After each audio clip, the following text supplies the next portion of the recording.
L'histoire commence en 1994. Des professionnels de la construction, visionnaires, sont persuadés qu'il faut changer la manière de construire et de choisir les matériaux.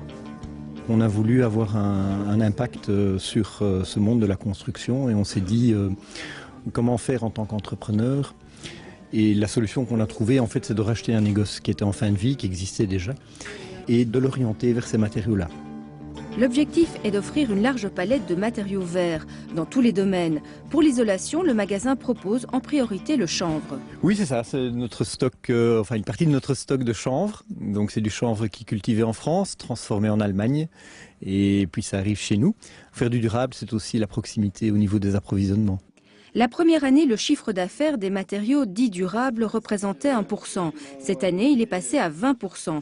Cette réussite est liée au changement de mentalité et surtout au travail de conseil et de formation prodigué par la coopérative. Il y a plusieurs clients qui demandent parce que voilà, on rentre dans une période, dans un temps où on demande écologique, tout ce qui est bio. C'est mieux pour la santé des ouvriers déjà, et c'est mieux pour la santé des personnes qui vont habiter par la suite dans les appartements. Même si la vente des produits éco a fortement augmenté, la société fait son chiffre d'affaires avec les matériaux classiques, car tout n'est pas encore possible dans le naturel. Il y a encore des choses où on ne sait pas se passer de la pétrochimie parce que le stade actuel de développement de la recherche fait que toutes les solutions ne sont pas possibles. Néanmoins, on essaye chaque fois d'amener l'entrepreneur à faire un petit pas vers le durable en choisissant, si c'est un matériau issu de la pétrochimie, d'essayer de trouver une production qui soit la plus locale possible.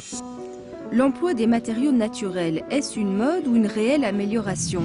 Le CSTC est un organisme fédéral qui teste entre autres tous les matériaux. C'est une référence dans le métier.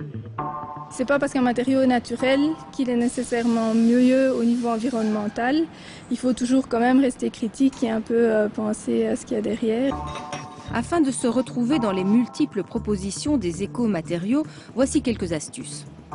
Je vous conseille, c'est d'abord employer le bon matériau dans la bonne application. Faire attention, on ne peut pas mettre n'importe quel matériau à n'importe quelle place dans le bâtiment.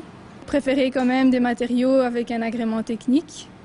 Là, on est sûr qu'il y a des essais qui ont été faits sur la qualité technique, qu'il est adapté à son application, qu'il y a des contrôles aussi qui se font régulièrement en usine pour être sûr que la qualité reste bonne. La coopérative a misé très tôt sur le verre et elle a bien fait, car de 7 personnes, elle est passée cette année à 22 personnes sur 2 sites.